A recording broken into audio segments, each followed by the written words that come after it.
Hello everyone, welcome to Narayana IAS, and as a part of Daily News Analysis, we bring the 5 most important articles to you from The Hindu and Indian Express. And in continuation of the same series, today's 5 articles are: number 1, Blueprint Beyond Border. We will discuss about what legal measures does a refugee has in case of India. Second article is Castaway, where we'll talk about the existing caste practices in India and in specific the schools of Tamil Nadu and what are the recommendations of Justice Chandru Committee on this. Third, we will move on to National Forensic Infrastructure Enhancement Scheme, which has been recently launched by Cabinet. So what are its provisions, policy, and how it is going to be implemented, we will discuss in detail in this article. We will move on to the article Don't Wait for Kavach. In this article, we will discuss or we will have a 360-degree analysis of the scheme Kavach for the railways. And lastly, we will discuss the State of Global Air Report, and we will discuss about how air pollution is impacting India as well as the world. And once we are done with all of that, we will discuss a prelims and mains question on this. So let's begin. Blueprint Beyond Border for Solace and Center. That's the next article we will discuss. In this article, we will basically talk about the protection to the refugees in India. This will come in the GS paper 2, schemes for the vulnerable section, this time those who are actually suffering from the global issues.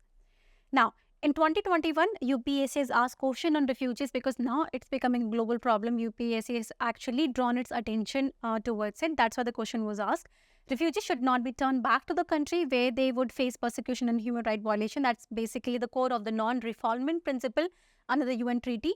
Examine the statement with reference to ethical dimension being violated by the nation claiming to be democratic with open society. So that's C question that was asked.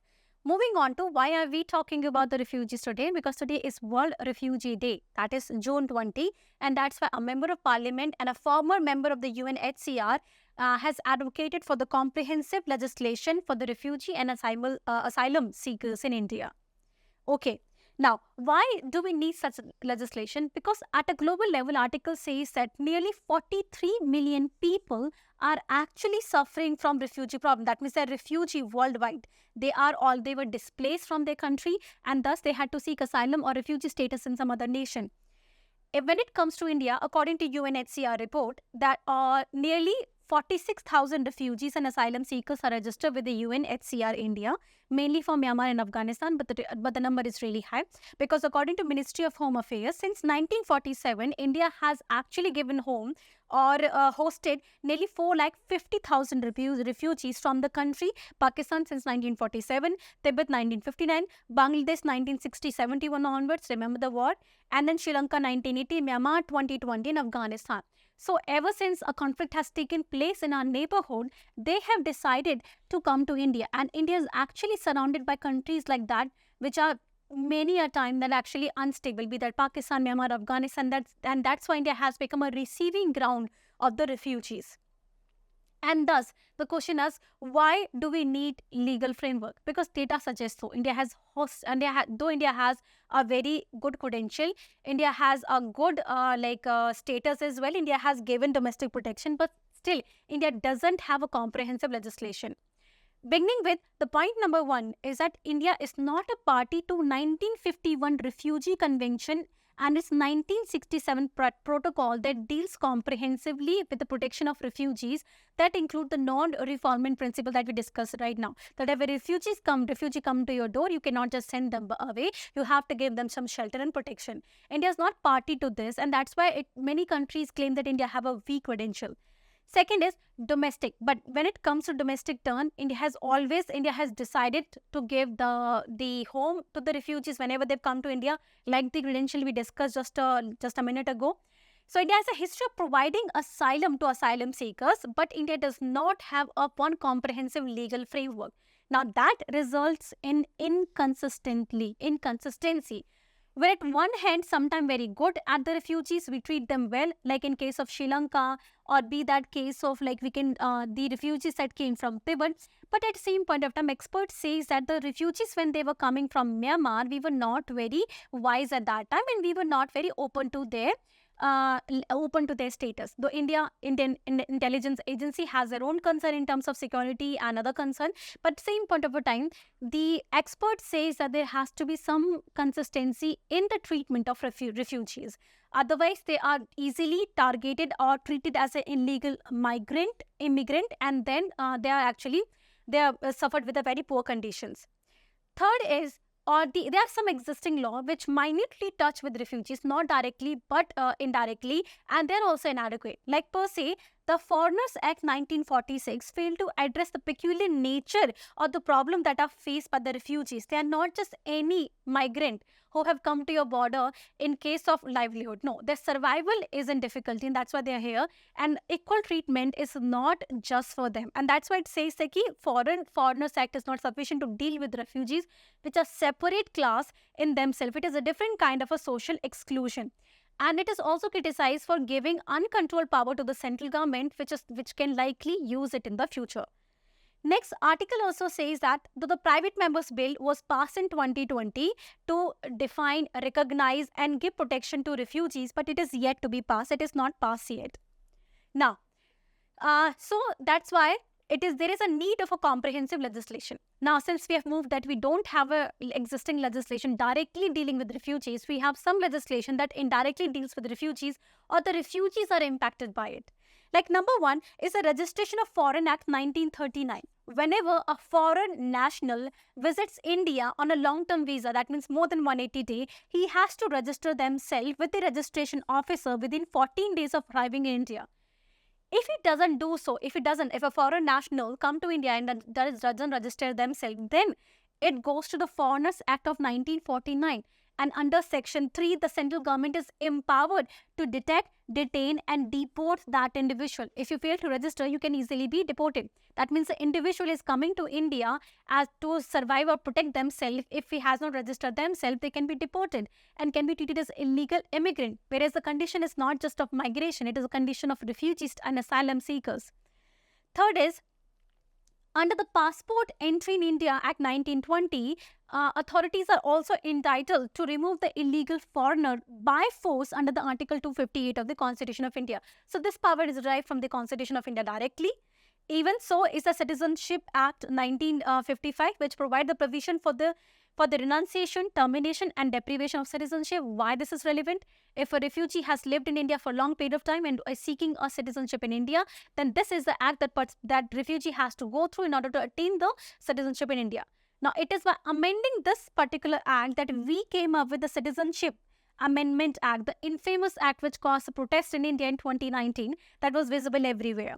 Now, this act is criticized that it only provides the citizenship to the Hindus, Christians, Jains, Parsi, Sikh and Buddhist immigrant persecuted in Bangladesh, Pakistan and Afghanistan. That means doesn't deal with Muslims and other immigrants, and even Sri Lanka was excluded from this, and that's because of the multiple exclusion. This act is not considered as comprehensive. In fact, many a time it is being criticized for being discriminatory. Okay, now so what can be done? The article suggests that there should be a comprehensive national asylum law or national refugees law that deal with all the aspects of refugees, be their definition, be their protection, or be giving them livelihood. So, like for the humanitarian treatment, respecting their values, we need to have that law. Second is, here the judicial action or judicial interpretation is not sufficient. Reason being, laws are consistent, but so are not the judicial interpretation. You know how fickle they are. Whenever we have a change in CGI or the judgment goes to different government, the judgment also changes. That's why we need a consistent law. We cannot rely on the judicial interpretation. And once we're done with that, the article suggests that once you're dealt with the global frontiers, move on to from the domestic to the global frontier. So once you're done with domestic, move on to global, where there is a need of international cooperation, and India can play a significant role in the global refugee solution, where it itself has a very good credentials. And lastly, upholding traditions. Like India, like I said, India has a good democratic value. India has given the home to many refugees, provided them livelihood as well. And we need to extend the humanitarian aid to new set of refugees as well, in order to actually uphold the principle of democracy even at the global stage. So with this, we are done with this article. Now let's move on to the next one. So let's start with second article, that is Castaway. Okay, now why are we talking about this? Because caste-based discrimination is part of UPSC syllabus, JS paper 1, and UPSC time and again asks question on this. Like in 2018, it has asked question. The caste system is assuming new identities and associational forms, and hence caste system cannot be eradicated. So UPSC revolves its question in terms of the caste is continuing or the caste is changing, and this pendulum is discussed more often in newspaper. So you should prepare accordingly. Now, why are we talking about caste in our article? Because recently there has been increased violence incidents in Tamil Nadu. And the origin of this violence is because in case of Tamil Nadu, in schools, there is a demand for the visible identifier of the caste on student. That means they have to wear wristbands or even kangan or some other identifier on their body in order to showcase what is their caste. Now, this visibilization brings a conflict between the upper caste and lower caste, resulting in violence. And that's why the government has formed the case Chandru Committee, Justice Chandru Committee, to deal with such kind of caste-based violence and discrimination in school, which was supposed to be an entity promoting rational, equal, and the just education. Now, before we understand, let's see what is caste. Caste is basically nothing. It is a form of stratification. Stratification means ranking one people above the other based on distribution of social resource. Here, what is distributed is status. People at the bottom have low status and people at the top have a higher status. That's basically caste. The other characteristics are, number one, it is hereditary. That means caste status are transmitted from one generation to another. You cannot achieve it. It's just transmitted. Second, endogamy. People marry among caste, not outside. If marrying outside caste, in Haryana, there can be provision of the honor killing as well. People are so attached to their caste. Third is, there is a relatively very lesser level of mobility based on caste. The mobility that you see nowadays is a result of basic, the secular education and access to wealth and power. Next is, even the occupation and interaction are decided based on caste. You can see the upper caste Brahmin not getting in touch with the lower caste or not taking their food, or the lower caste people are actually pushed into more menial jobs. So that's basically is an impact of caste. Caste as a system is derived from the Varna system, which was first mentioned in the Vedic period in 1500 BC. The Varna was mentioned in the Rig Veda. I'm not talking about the caste. Now, what are the recommendation of KC Chandru Committee? The caste is a very discriminating practices, and according to B.R. Ambedkar, it is a very dehumanizing, where people are not given opportunity to progress based on their inheritance. The achievement is not given merit in this kind of society, and that's why caste was not liked by the constitution maker itself also.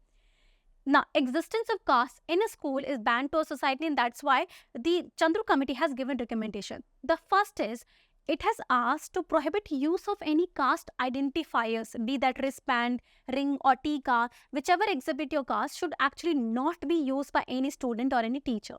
Even in bicycle, where there is a caste preferences display, that is also not allowed, should not be allowed. Third is, even the schooling of the name should not be based on caste, like Iyengar school or this school, which actually reflects the caste, is not allowed. Fourth, it also talk about there should be confidentiality of caste while writing the name or actually taking the name. A school administration or teacher should not highlight the caste of an individual. So these four recommendations are to prohibit the caste identification. Next recommendation is a formation of a social justice monitoring committee, whose responsibility is to review and suggest modification in the existing curriculum if it is not serving the needs of social justice and equality in society. So in order to promote the equality and justice in society, we need to form this committee, and this committee will actually review the existing curriculum and suggest the modification.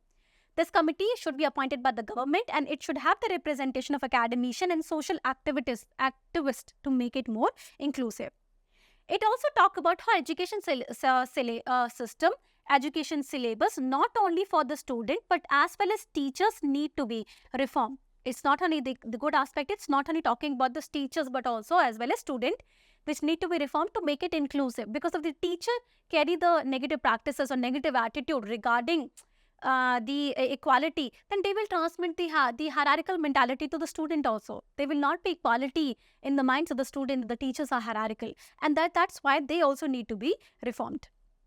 Now next are the set of controversial recommendations which were actually frowned upon by the existing social expert. Number one is the formation of uniform social justice student. That means this will be a force consisting of the uniform student. They will wear uniform and whose responsibility is to conduct regular drill in order to identify the caste-based discrimination and prevent it.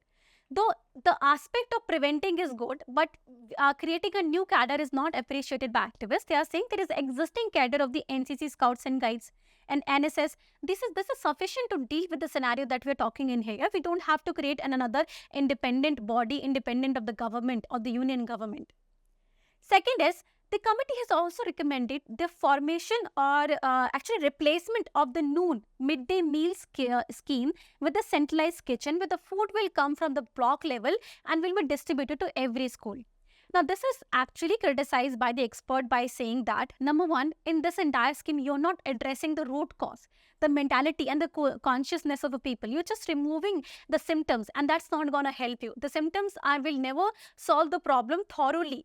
And that's the reason, first of all, it is not a solution. Second, by implementing this solution, you're depriving student of the hot cooked meal. And that is required. Many students will not prefer to have a food if that becomes the case. So that's why it is being criticized by many experts. Now, what can be done in such a case?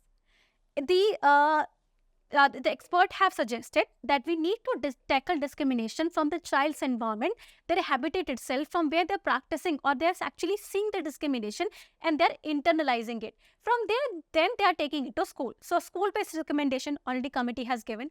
But even at home, we need to take measure in terms of currently in Tamil Nadu, the drinking water pipes and the bus stop have color code identification for different caste system. If such is the society, how can school can be reformed? So we need to bring reform even at that level. Second is bring political reform because it is a politicization of the caste. It is a politicization of the caste, or sometimes we call it as casteization of the politics, because of which the caste as an identity is actually remaining in its present form. It is not reforming itself because caste is used as a vote bank by politicians. And these politicians, in order to have a good hold over there, they promote such kind of caste practices. So what is needed is an effective implementation of Representation of People Act, because the provision is already there. It needs to be effectively implemented in order to make it work. So that's why the recommendation also involved or asked for the political reforms. Lastly, we can say that we can conclude that in order to create an egalitarian society, equal society, we need to discuss the caste-based consideration, bring reform in that, because that is important not only for to bring the harmony among the students, but also to create a very equal, social, just society. We're done with this article. Now let's move on to the next one.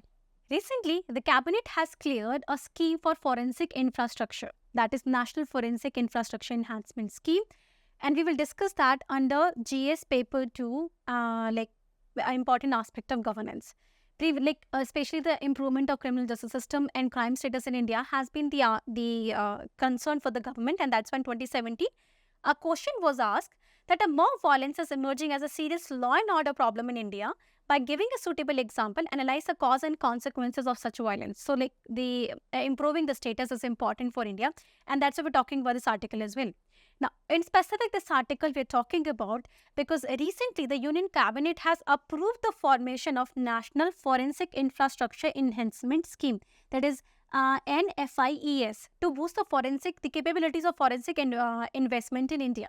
Now, why do we need that? We need it because recently the government of India has actually passed the new set of criminal laws, the Bharatiya Nyaya Samhita, Bharatiya Suraksha Samhita that we're talking about.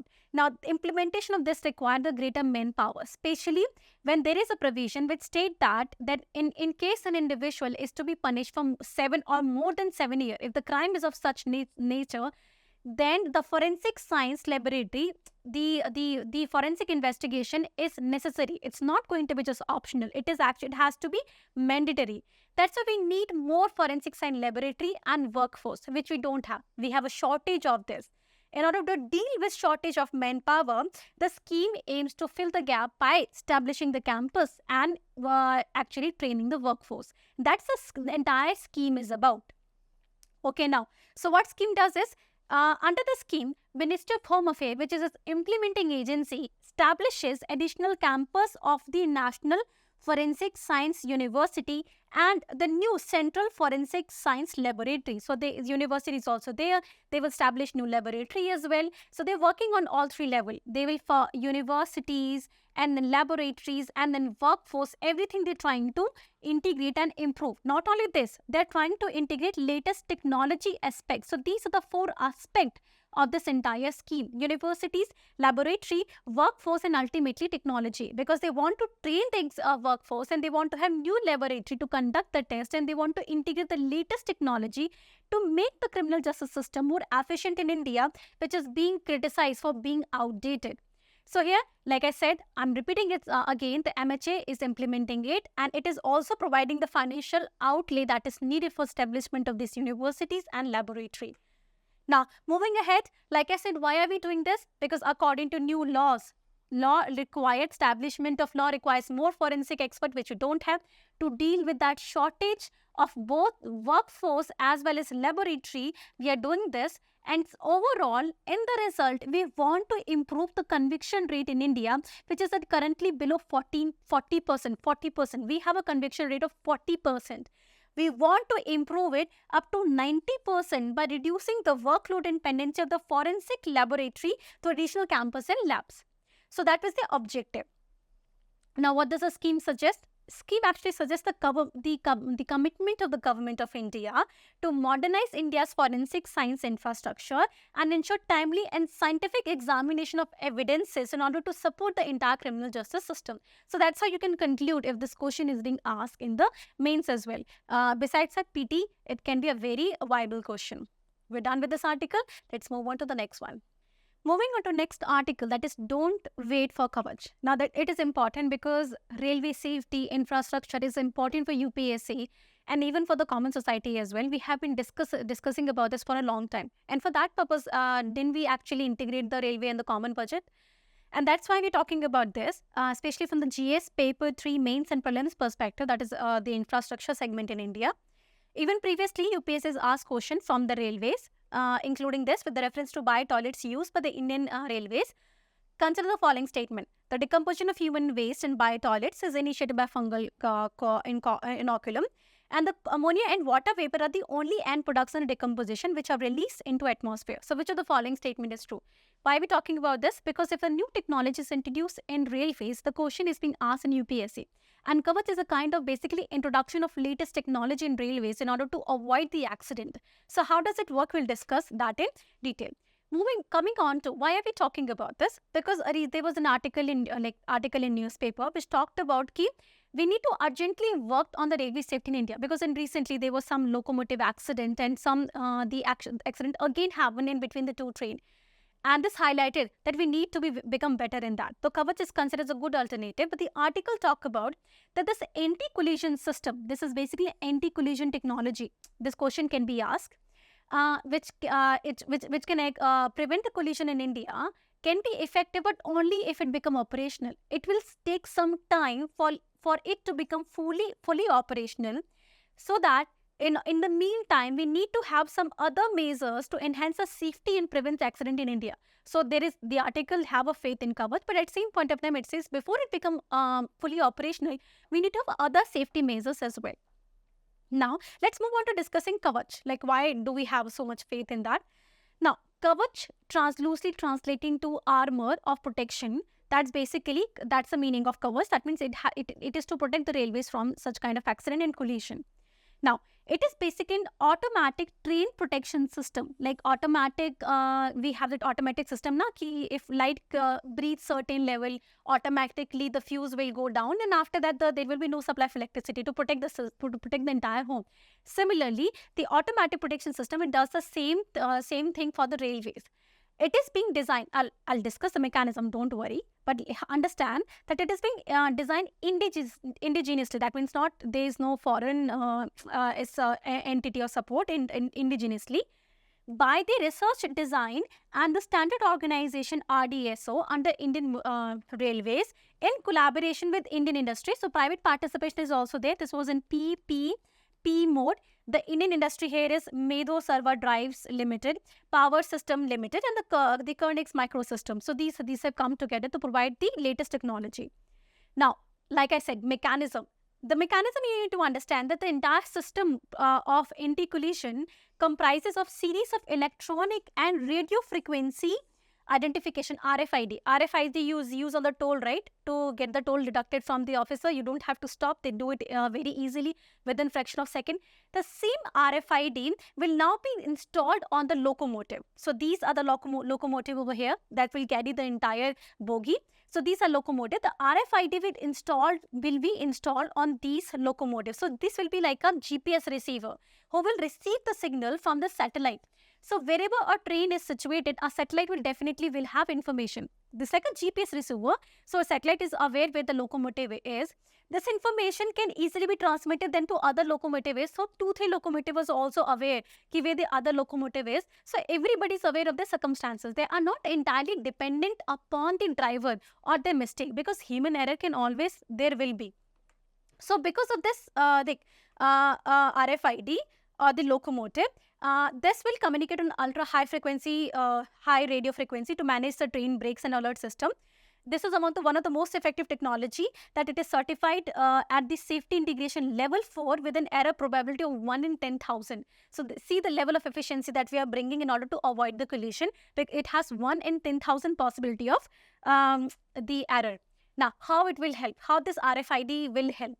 Now, this RFID will help in terms of it will assist the locomotive pilot by avoiding signal passing at a danger and overspeeding. So, if this is a locomotive and this is a signal, and your locomotive, like your driver is not very careful and it's passing the signal at a high speed, the RFID is a very smart device. It automatically slow it down. It will not allow the pilot to continue at the higher speed. So one system of automatic, like automatic car you have, which protect you from collision. Same in the railways also. Second is, it will automatically activate a train braking system if the driver does not adhere to speed restrictions. If they are not slowing down, they will apply the brake. Third is, if there is another loco pilot coming in the same direction and the driver is unaware, the RFID on the locomotives of both the drivers will be activated and the collision will be prevented, because of both the train will stop after some time. So this kind of automatic system is there. So Kavach prevent the collision between two locomotives equipped with this system. They are two locomotives based on same function. Also, the continuously relays the signal ahead of locomotive, making it useful for the loco pilot who's coming in your direction. It helps the loco pilot in running and train during even the weather condition. The weather condition is really bad. It's really foggy and smoggy and the driver is not able to see. Then as a result of RFID, the RFID will show the direction to the driver. He'll be able to drive even at foggy conditions. So delays will be now lesser in case of railway, which has always been an issue. So that's how the Kavach will help overall Indian Railways, number one, in preventing the accident, and number two, improving the efficiency in the Indian Railways. Now let's move on to the next article. Air pollution has killed 8 million people worldwide and 2 million in India. That is the impact of air pollution that is being highlighted by the report, State of Global Air Report. And we are going to discuss this under GS Paper 2 Prelims as well as Mains, because the Prelims question can also be in who is releasing the report, and Mains data you can easily use in the health and environmental pollution concern. Like in 2019, UPSC's asked question, the Global Competitiveness Report is published by IMF, UN Conference on Trade and Development, World Economic Forum, or World Bank. So you can think about this, who has released this report, but you also need to know who has released the State of Global Air Report. But before that, let's talk about the findings. The findings state that the air pollution is the leading cause of death globally. It is second just after the blood pressure. Like high blood pressure actually has caused the largest health risk factor across the world. But after that, it's only air pollution, which has caused the 8 million death. The report also actually this time highlighted even the impact on children, where it says that the two air pollutants, in specific the particulate matter and ozone, has caused the increasing number of vulnerability among the children. As a result, India has reported the highest number of pollution-related death among the children globally. The highest number of death records come from India, which is a very significant, very concerning news for India as well as Indians. Now, it also says that India and China together, they account for more than half of the global air pollution-related deaths. So, China is following our path only. The China has worked on it, but we still have a long way to go. Especially, you can see the case in Bhiwadi and even Delhi, which requires a lot of work.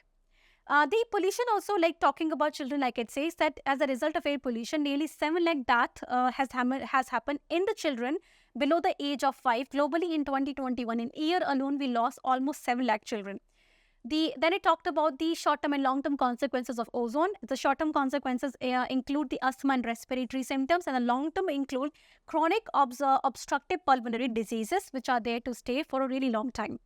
Next is, it also highlighted that the global, we talk about the ozone, and it's, the data suggests that in 2021 itself, nearly 5 lakh or 4,89,000 deaths globally were attributed to ozone exposure, with nearly 50% of the death are occurring in India. So, of the death that happened as a result of exposure to ozone, the 50% of them occurred in India. So, that's such a significant concern that whatever indicator that we see, India is not performing well anywhere.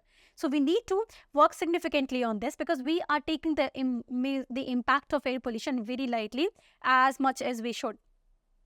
Now, coming back to India, the report says that India bear a significant portion of the global pollution burden with 2.1 million deaths. India is exposed to high level of both particulate matter as well as ozone, the two concerns that we talk in this report. Like in 2021, 2,37,000 deaths in India were attributed to ozone. I said the half of the global burden is borne by India. 2 of the 8 million deaths is also borne by India. Further, India reported the highest number of pollution-linked death in case of children as well. So, overall pollution, then contribution in ozone, and contribution of child death due to pollution. India is actually scoring really worse and worse over there, whereas India has reported the highest number of deaths in the age of 5 with 1,69,400 in 2021. Coming back to state of global air, this report is actually comprehensive analysis of global air quality. It gives a report on the domestic air quality index as well. It is an important source of the understanding of the particulate matter, nitrogen oxide, and ozone, that are the air pollutant. This report is produced by the Health Effect Institute and the Institute for the Health Metrics Evaluation, Health Metrics and Evaluation, IMHE, Global Burden of Disease GBT project, which are the source of objective high quality air quality data and information. So these are the organizations responsible for the release of this report. Overall, the report highlights the need of the urgent requirement to improve the air quality and address the health disparity, especially in regard to particular section, and in particular section, the children, we need to be more careful about. With this, we're done with this report. Now let's move on to prelims and mains questions on this. Now let's move on to practice question based on this. The first one is, the State of Global Air report is published by which organization? WHO, UNEP, Health Effect Institute, or International Energy Agency? Today only we saw that. So the answer to this question is Health Effect Institute. So the answer is going to be C. Next is, with the reference to the cultural history of caste system in India, consider the following statement. Caste is a form of status-based social stratification, hierarchy characterized by hereditary endogamy, rigid level of mobility, caste determining occupation and interaction with the other caste. Now, you saw that when I defined caste, that they were basically the characteristics and definition of the caste. Second is, Atharva is the first Vedic text to mention the Varna from where the caste system is believed to have originated. In the article itself, I talk about how it was not Vedic, the Atharva, basically Rig Ved, where the first time the Varna system was mentioned, from where the caste system originates. So, statement 2 is wrong, statement 1 is right. So, the answer is going to be A. Next is, consider the following laws. How many of them deal with the refugees in India, like refugee settlement in India? So, here you can see, let's discuss all of them. Foreigners Act 1946, it deals with the detaining or removing the illegal immigrant, and the refugees, if they are not registered properly, then they are considered as illegal immigrants. So it also deals with the refugees, though it doesn't deal with them directly, but instead indirectly. Second is registration of foreigners Act 1939. So any foreigner who's coming to India has to register themselves within 14 days, be that refugees or any ordinary immigrant. That's why, so this also deals with the refugees. Third is Citizenship Act 1955. If refugees have stayed in India for a long period of time and they want to obtain the citizenship of India, then they have to go through this article, and hence the statement is also correct. So in this case, how many statements are correct? The statement are C, that is all three are correct. Next is in an indigenously developed system that comprise a series of electronic and radio frequency identification devices that communicate using ultra high radio frequencies to automatically manage train brakes and alert loco pilots, ultimately preventing the collision of locomotive on rail tracks. This discrimination more likely refers to Trinetra Raksha system, Surya Nutan system, Surakshit train system or Kavach system. We discussed that the radio frequency identification, the electronic and radio frequency identification that are to be installed on the locomotive so they do not collide among each other or they don't move at a faster speed more than that is prescribed. This system is coming. So the answer is going to be D.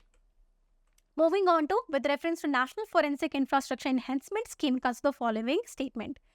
The scheme aimed to establish additional campus of National Forensic Science University and new Central Forensic Science Laboratory. So, university and laboratory are to be set up. We saw that in the article, so statement 1 is correct.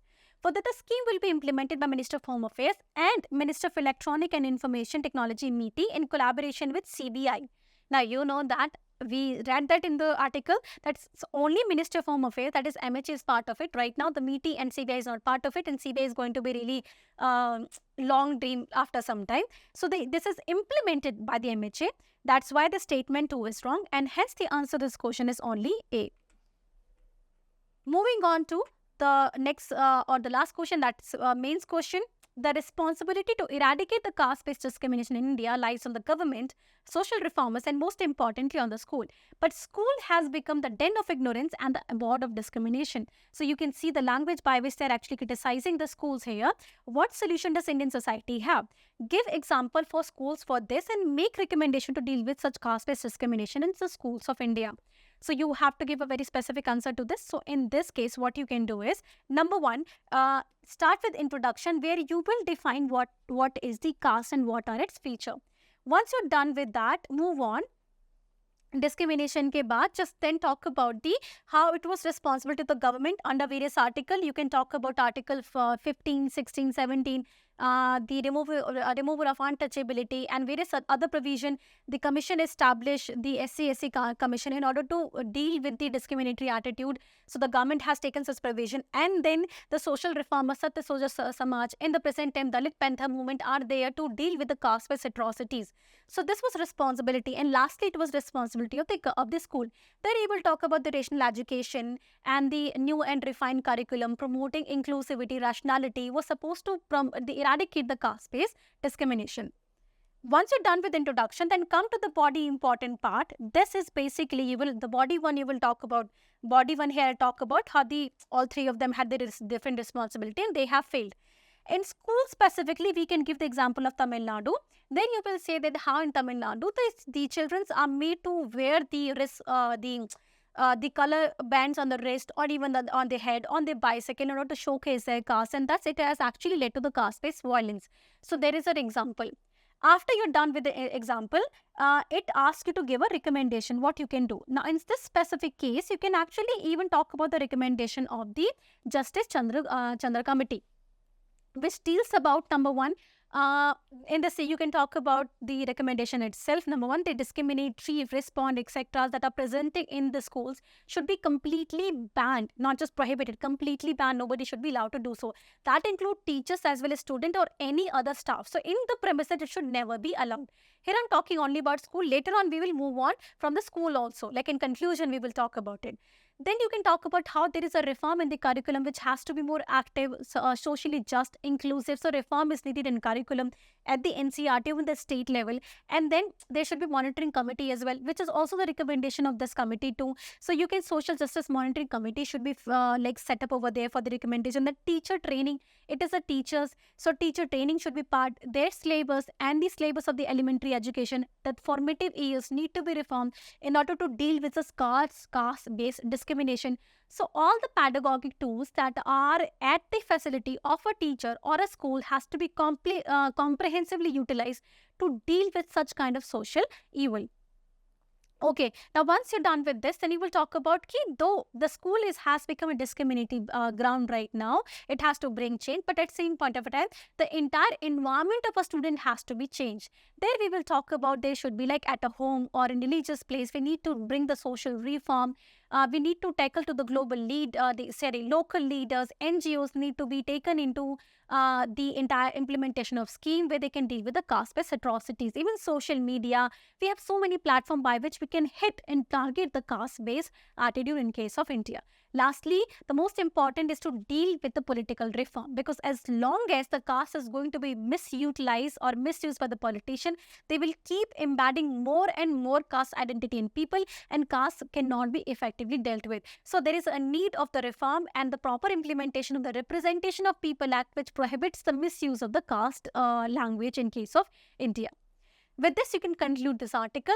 And with this, I can also conclude this video, because we are done with all the articles as well as our questions. Thank you so much for watching this video.